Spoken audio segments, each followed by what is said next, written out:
I never believed that the man who knelt before my father and promised to protect me with everything he had could be the same man who one day used everything he had to throw me off a balcony. Until the morning it actually happened. Until I heard my own scream swallowed by the Lagos wind. Until the ground rose up and met me like a punishment I had not earned. Until I opened my eyes on cold concrete and looked up 3 floors up and saw my husband, Tony Adeyemi, standing at the railing of our balcony with his hands still extended and his chest still heaving. And he was not reaching down to save me. He was watching to see if I would get back up. My name is Elizabeth Adeyemi, born Elizabeth Nwosu, and I want you to understand something before this story goes any further. I was not a naive woman. I was not the kind of woman who missed obvious signs and smiled through red flags. I had a degree from the University of Nigeria, Nsukka. I had a career at a respected accounting firm on Lagos Island.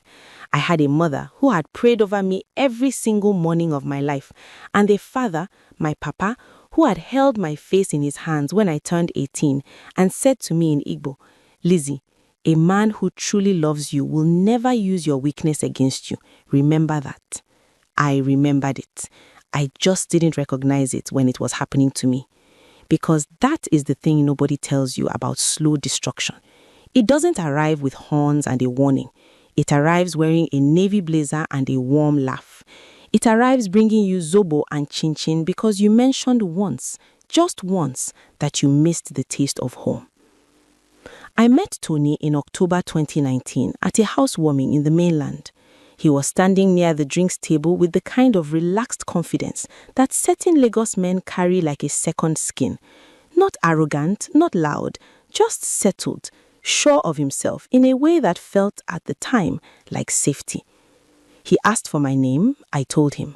He repeated it, Elizabeth, slowly, like he was making sure he got it right, like it mattered to him to get it right. We talked for 2 hours that night and he asked me questions and listened to the answers without waiting for his turn to speak. That, more than anything, was what caught me. In a city where everyone is performing, he felt present. He called the next morning. Not that evening, the next morning, which I later understood was him being strategic, but back then it just felt like consideration. We dated for 2 years. He was attentive, he was warm, he showed up consistently. And in my experience, consistent men are rarer than handsome ones. My mother liked him. My father shook his hand and said, "You have good eyes. I can tell a man's character from his eyes." My father was a retired school teacher and the most discerning person I had ever known. His approval meant everything to me. Tony proposed in my parents' sitting room in Enugu on a Saturday afternoon when the light was coming through the window in long golden strips, kneeling on the same linoleum floor where I had learned to walk as a child. My mother covered her mouth. My father sat very still in his armchair and said nothing for a long moment, and then nodded once, slowly, deliberately, like a man signing an important document. The wedding was April 2021. Burgundy and gold asoebi, 300 guests. My father danced with me to a song I had loved since secondary school. Just before he handed me to Tony, he held both my hands and whispered, "If anything is ever wrong, you come home. No question, you come home." I kissed his cheek.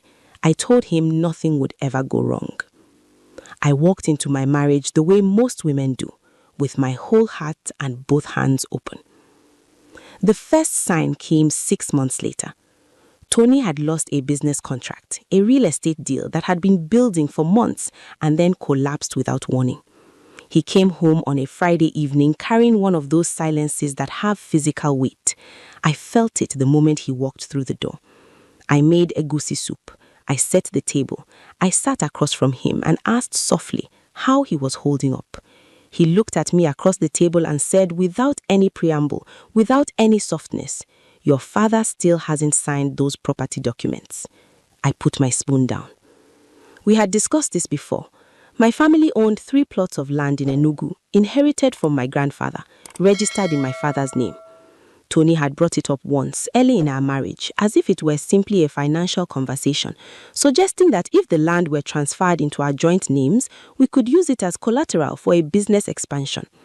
My father had said he needed time. He was not a man who made quick decisions about things that had taken generations to build. Tony had not let it go since.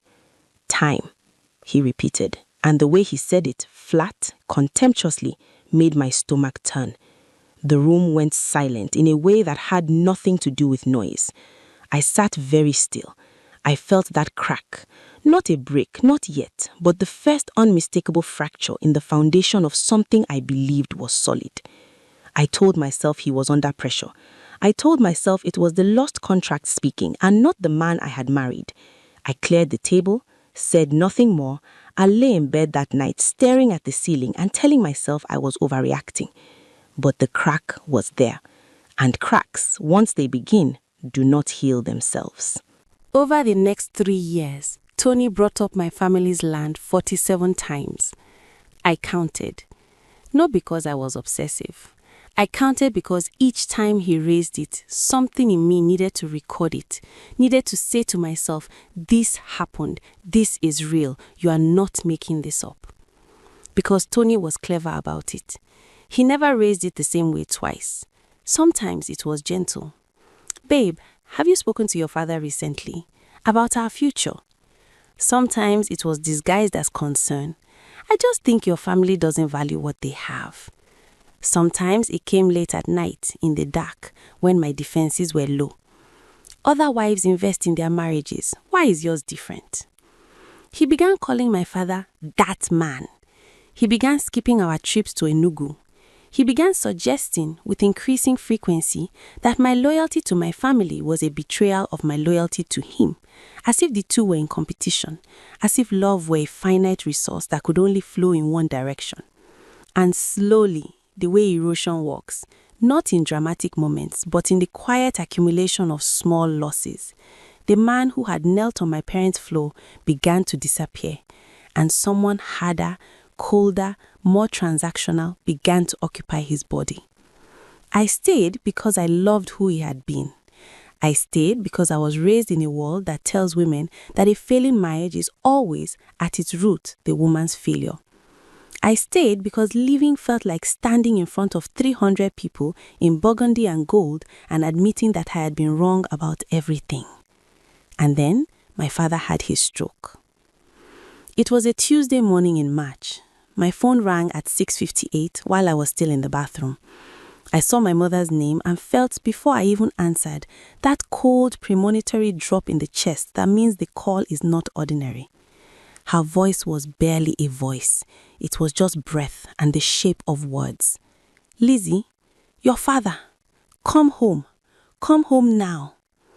I sank onto the cold bathroom tiles in my work clothes and pressed the phone against my ear and listened to my mother cry on the other end of the line.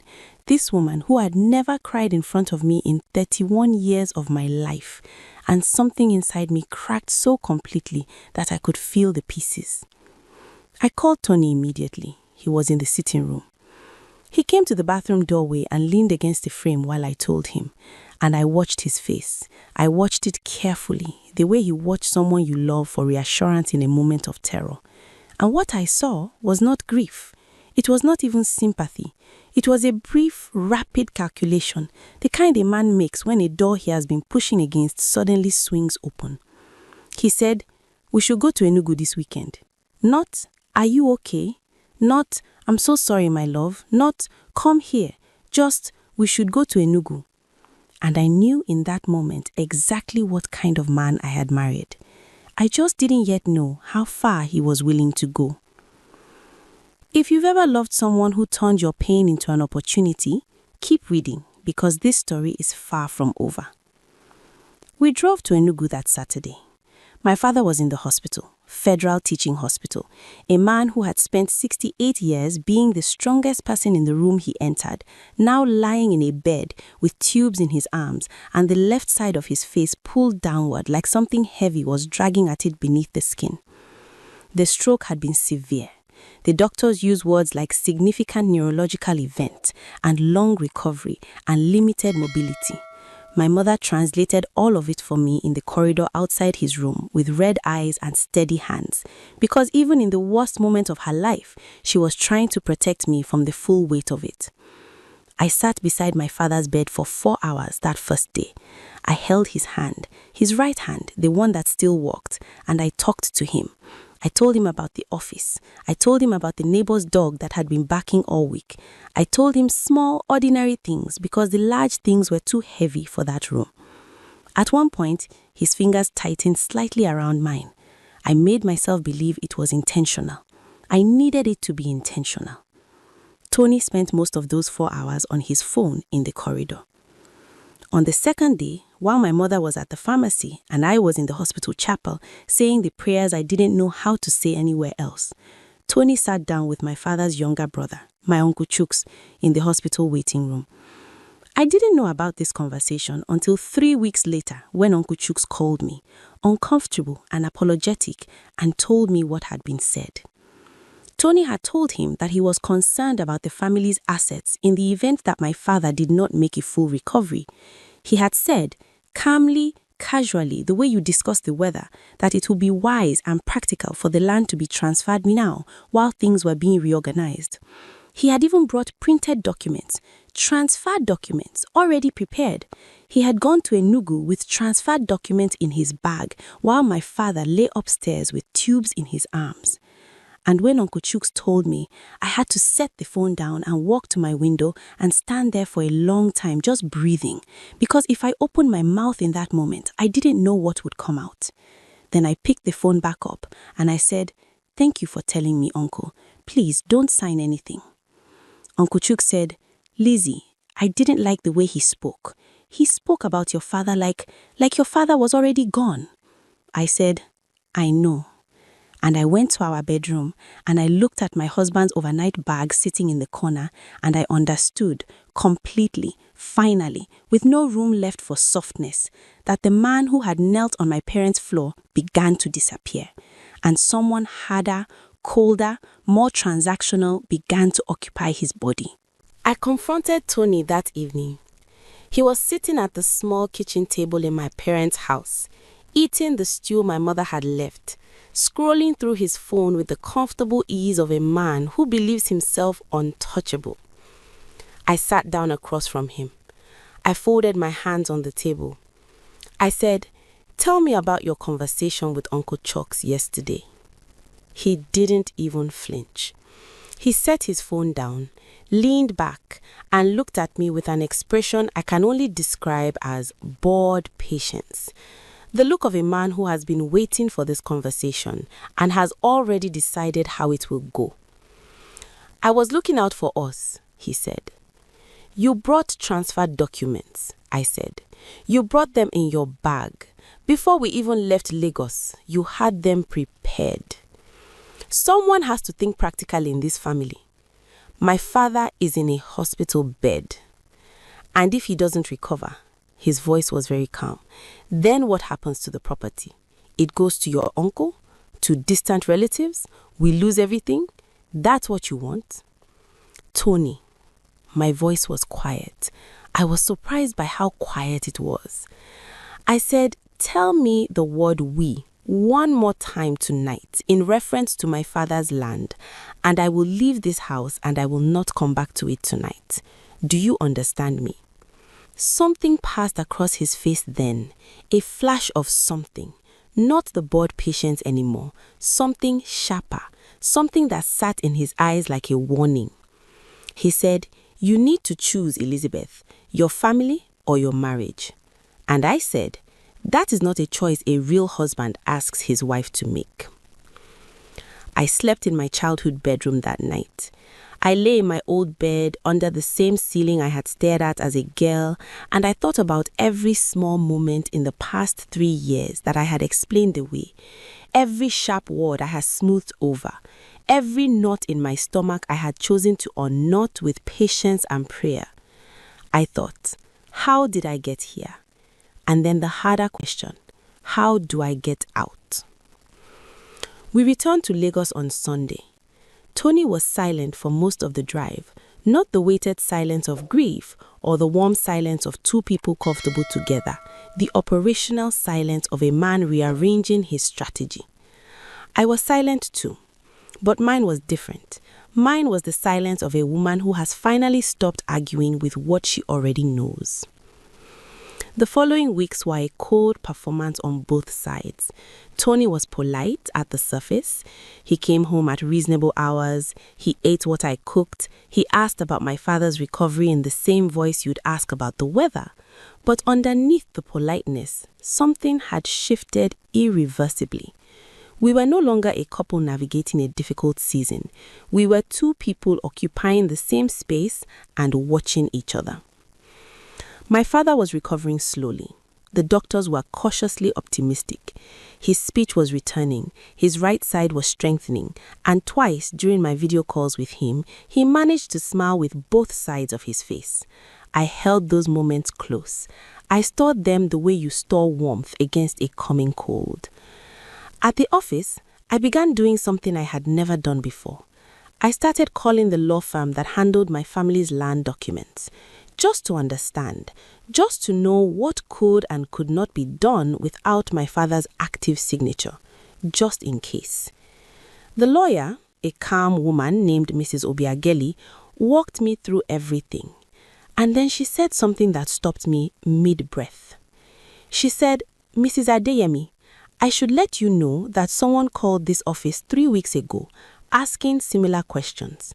A man who identified himself as your husband." I sat very still. She continued carefully. "He asked whether a power of attorney could be filed on behalf of your father given his current medical condition." The room tilted slightly. "What did you tell him?" I asked. Mrs. Obiageli was quiet for a moment. He thanked me and hung up. I drove home from work that evening with both hands tight on the steering wheel and my mind moving in one sharp direction. Tony had been calling lawyers. Tony had been researching how to take my family's land without my father's consent. Tony had been, I had to hold this word in my mind and let it settle, plotting. Not drifting, not reacting to pressure, plotting. I parked outside our building and sat in the car for 20 minutes. I thought about my father's voice on those early video calls, still slurred, but fighting. I thought about my mother's face at the hospital, the quiet, exhausted courage of it.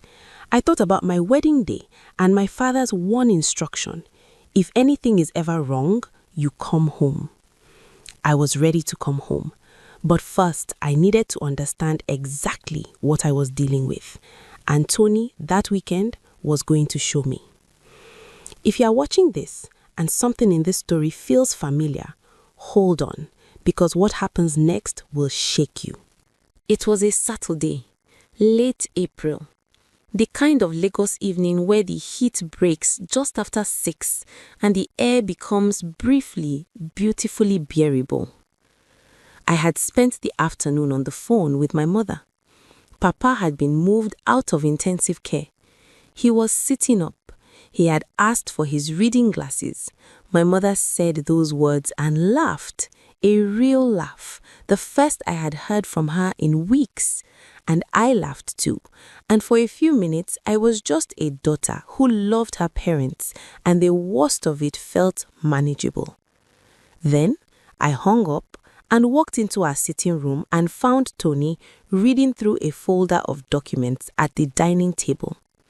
He didn't hear me coming, or he didn't care. I stood in the doorway for a moment and watched him.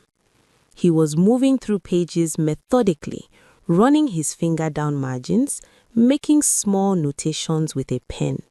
He had the focused energy of a man at work on something that mattered to him. He looked more engaged, more alive than I had seen him look in months. I stepped forward and looked at the documents in his hand before he could close the folder. They were property documents, my family's property documents. My father's name was on them.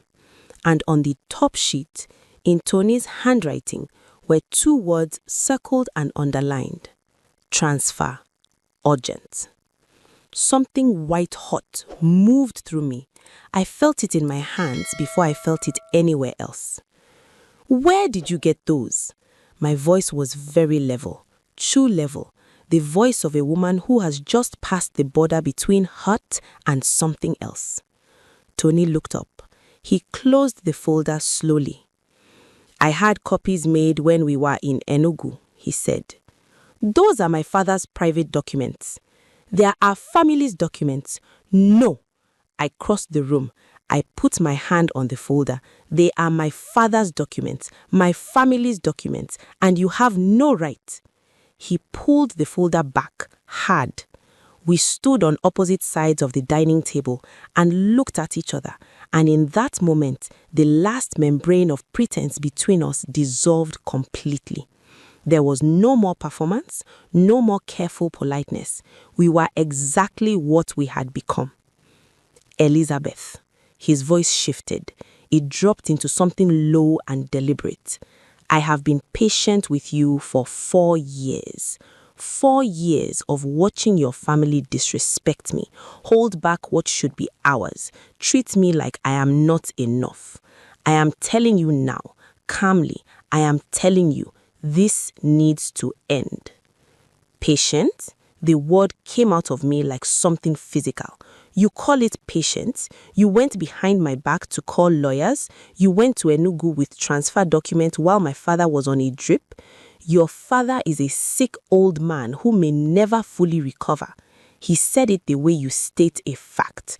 No cruelty in his voice, which was somehow worse than cruelty.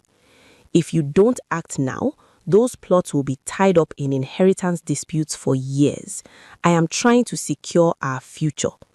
Our future? I laughed. It was not a happy sound.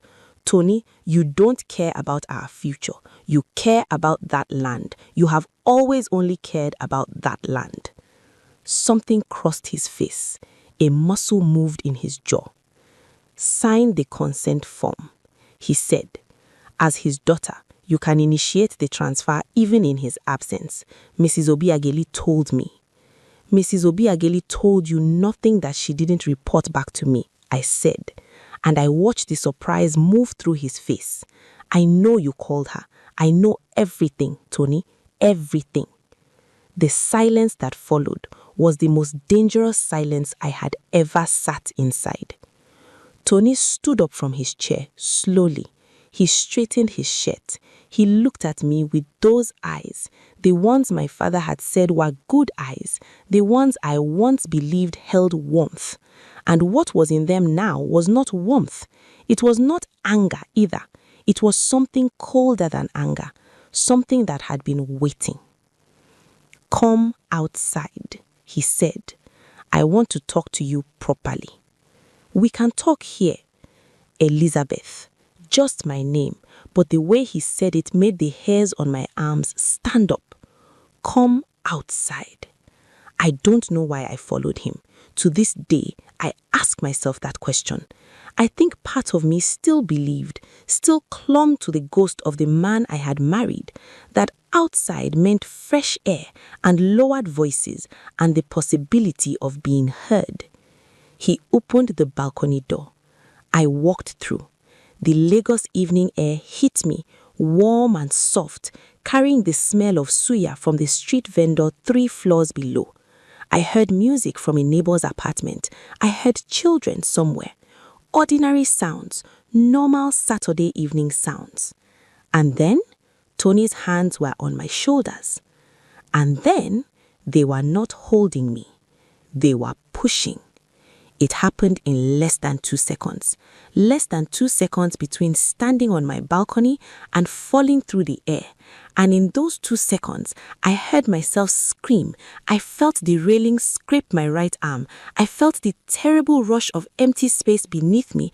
And I actually thought clearly in the middle of falling, Papa said, come home. Then the ground. Then black.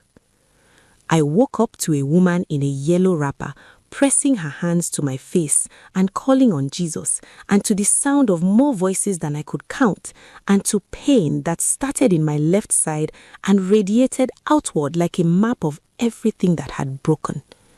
I looked up. 3 floors up, Tony stood at the railing. He was not calling out. He was not screaming my name. He was watching, the way a man watches a transaction to see how it resolves. I closed my eyes.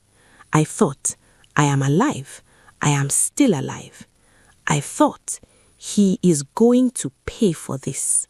And then, I am going to make sure of it. The doctor said I had 2 fractured ribs, a broken left wrist, and deep lacerations on my right arm from the railing, and a miracle. Those were the registrar's exact words, a miracle, because the concrete pathway I landed on was directly adjacent to the small hedgerow that ran along the building's foundation, and I had landed partially on the hedge, which had absorbed enough of the impact to keep the fall from being unsurvivable. I lay in the hospital for 9 days. And in those 9 days, the world, my world, rearranged itself completely. The police came on the first day. 2 officers and a detective, a woman named Detective Amara Eze, who had close-cropped mature hair and the kind of face that gave nothing away unless she decided to give it. She sat beside my bed with a small notebook and asked me in a very quiet and careful voice to tell her what happened. I told her everything. Not just the balcony, everything. The transfer documents, the lawyer calls, the 47 conversations about the land, the trip to Enugu with documents in his bag. I told her all of it, and she wrote it all down. And when she was finished, she looked at me with those giving nothing away eyes and said, "Mrs. Edemi, do you have any of this documented, any evidence?" I told her about the call logs from Mrs. Obiageli. I told her about the folder of my father's documents I had seen on our dining table. I told her about Uncle Chooks. She wrote it all down. Tony had told the police it was an accident. He had told them I had slipped. He had told them the railing was weak and he had reached for me but couldn't catch me in time. 3 witnesses in the compound had seen differently. The woman in the yellow wrapper, her name was Mrs. Patience Ogundimu. She lived on the ground floor and had been returning from the market. A teenage boy who had been sitting on the front steps doing homework, the security guard. All 3 had looked up at the sound of the scream. All 3 had seen Tony's hands extend and push. Not catch, push, not reach. Detective Eze was a thorough woman. Tony was arrested on the 3rd day. My mother arrived home in Enugu on the first night, 2 hours after the incident, having driven the entire way with my cousin Emmanuel because she couldn't wait for a bus. She walked into my hospital room with red eyes and a jaw set and sat down beside my bed and took my good hand in both of hers and said nothing for a long time. Just sat there.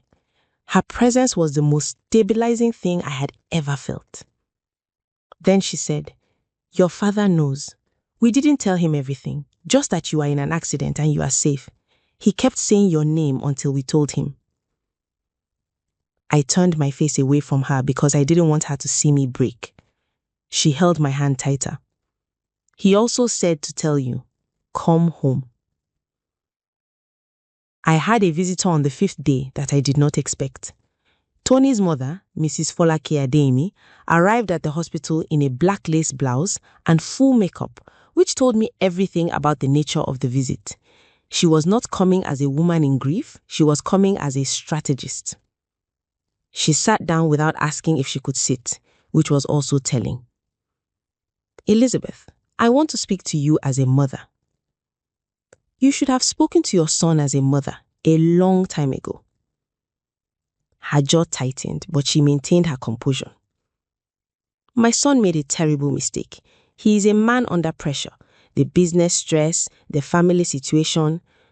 He threw me off a balcony, Mrs. Edemi. The witnesses misunderstood what they saw. 3 of them misunderstood it in exactly the same way. She opened her handbag. She removed an envelope. She placed it on the hospital bed beside my bandaged hand. There is a figure in there that will ensure you and your family are comfortable for a very long time. We are asking you to speak to the detective to reconsider what you remember. Tony is a good man who... I picked up the envelope with my good hand. I held it for a moment, then I dropped it on the floor at her feet. I said, "Leave my room." She looked down at the envelope, then back at me. Something moved in her face, the strategist retreating, and underneath it, briefly, the flash of a mother who knew exactly what her son was and had always known. She picked up the envelope. She left without another word. I lay back on my pillow and stared at the ceiling, and felt for the first time since the fall, something that was not pain or fear. It felt like clarity. It felt like the absolute end of confusion. On the 7th day, Mrs. Obiageli, my father's lawyer, arrived with a colleague. She sat down and laid out with professional precision the full picture of what Tony had been attempting. She had kept records of all contact, she had documented his inquiries and requests, she was prepared to testify. There was a broader plan, she told me. Based on the questions he was asking, I believe he was attempting to establish a pathway to the land that did not require your father's direct signature. He may have been working with someone else, possibly someone within the land registry. We are looking into it. How long would it have taken him? I asked. She considered. If your father's condition had worsened and he had been declared incapacitated, possibly 3 to 6 months before he could have made a move. With the right people involved, perhaps less.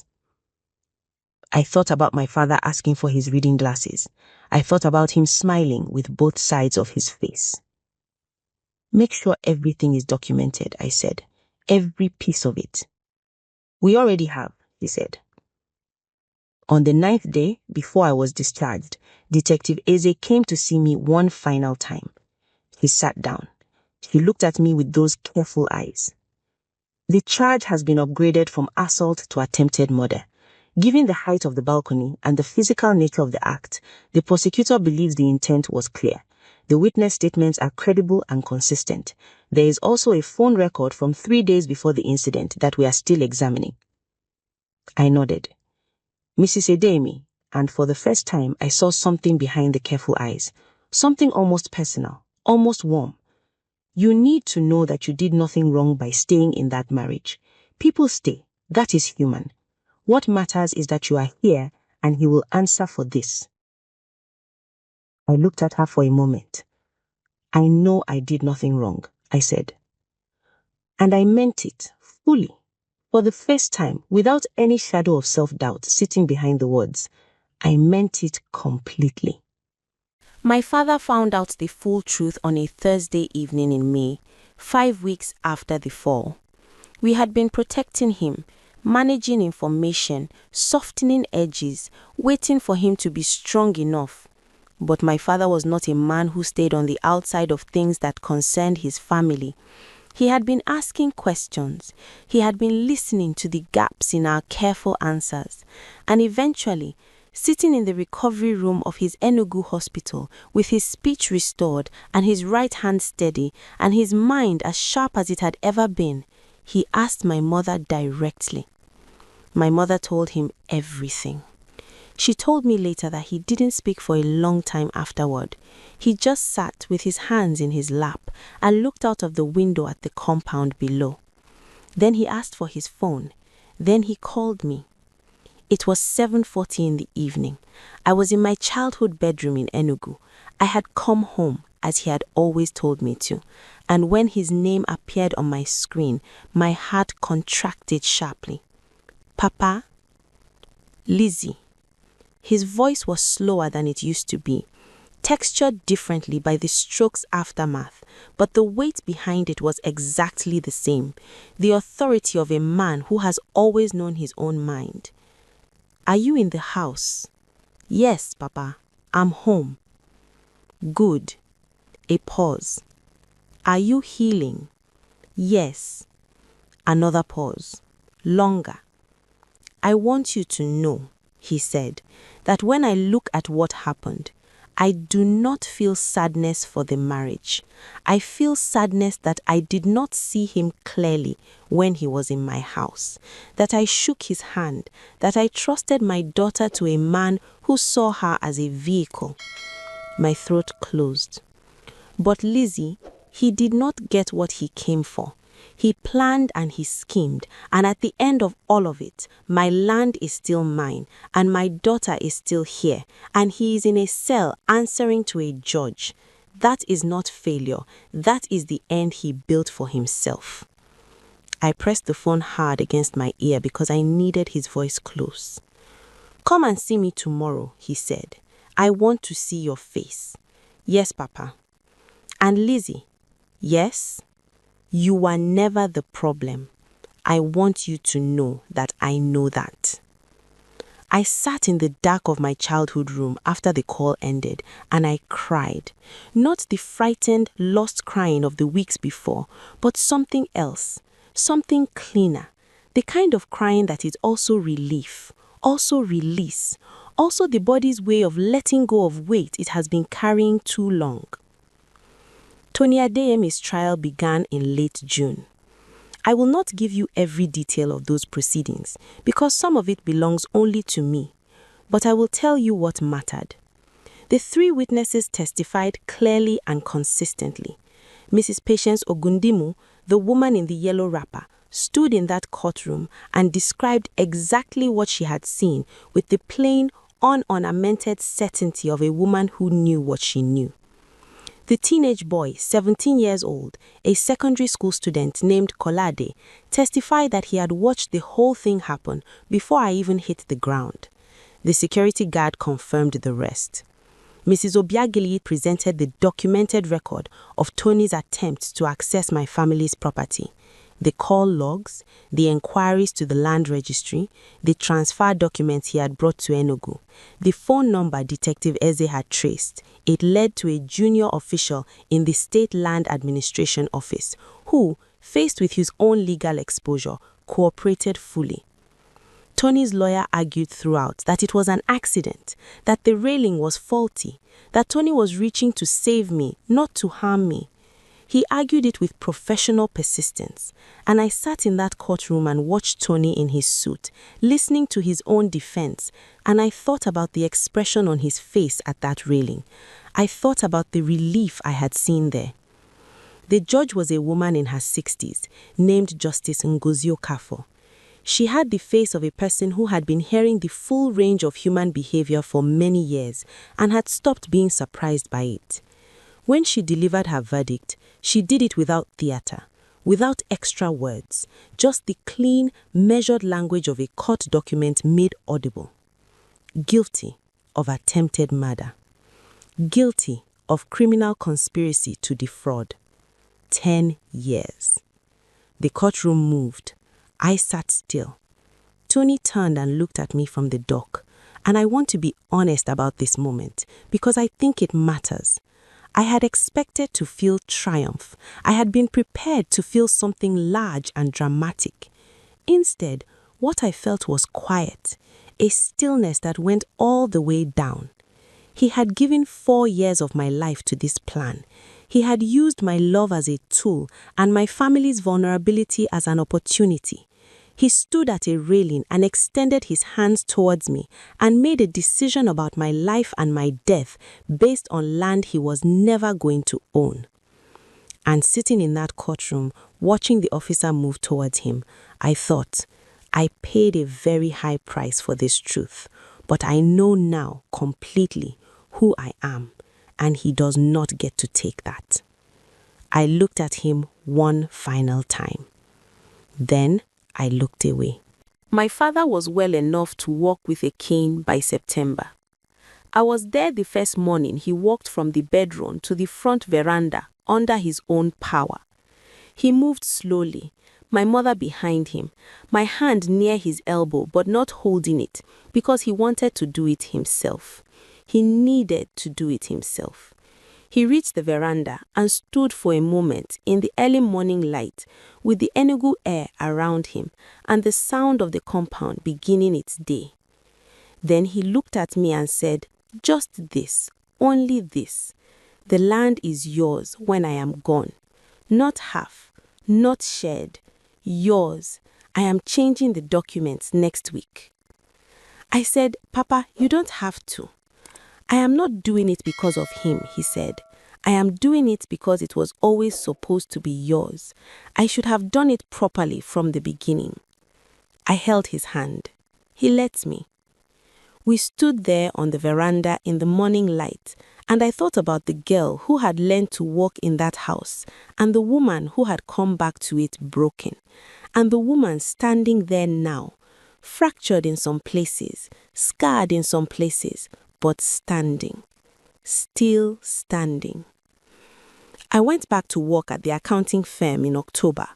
My colleagues had sent flowers when I was in hospital and a card signed by everyone in the office, including the receptionist who had never once in 3 years remembered my name. I sat at my desk on the first morning back and looked at the familiar stacks of files and the view from my window, Lagos Island spreading out in its loud, complicated, relentless way, and I felt, unexpectedly, gratitude. Not for what had happened, never for what had happened, but for what remained. For Mrs. Patience Ogundimu in her yellow wrapper, who had pressed her hands to my face on a concrete pathway and called on Jesus loud enough for the whole street to hear. For Kolade, 17 years old, who had started running before I even landed. For Detective Amara Eze and her careful eyes and her small notebook. For Mrs. Obiageli, who had kept records. For my mother, who drove through the night and sat beside me without speaking because she knew that silence was sometimes the only language that fit. For my father, standing on his veranda with his cane, choosing mornings over everything that had tried to take them from him. For myself, for staying alive, for knowing, even in the moment of falling, that I was not finished. There is one final thing I want to tell you. On a quiet Sunday in November, I went back to the church where Tony and I had been married. I don't know entirely why. I just needed to sit in that space and let it be ordinary again. Just a building, just pews, just light coming through windows. I sat in the back. The service was already in progress. The choir was singing something slow and full-throated, and the sound of it filled the space completely. And I sat there with my hands in my lap, and my healed wrist, and my scarred arm, and my whole intact, imperfect life, and I let the music be bigger than everything that had happened in that space. Afterward, an older woman, I didn't know her, I had never seen her before, sat down beside me. She looked at me for a moment the way some older women do, seeing more than you've said. She said, "You look like someone who survived something." I considered this.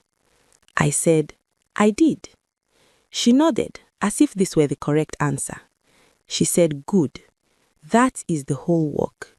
Survive it, and then don't let it be the last thing that defines you." She got up and left. I sat there for a long time after that.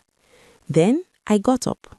I walked out into the November Lagos afternoon, the traffic and the noise and the smell of rain coming and the ordinary, irreplaceable chaos of a city that never stops. And I kept walking, forward, only forward. To everyone who watched until this moment, thank you. If this story moved you, if it felt like something you or someone you know has lived, please subscribe.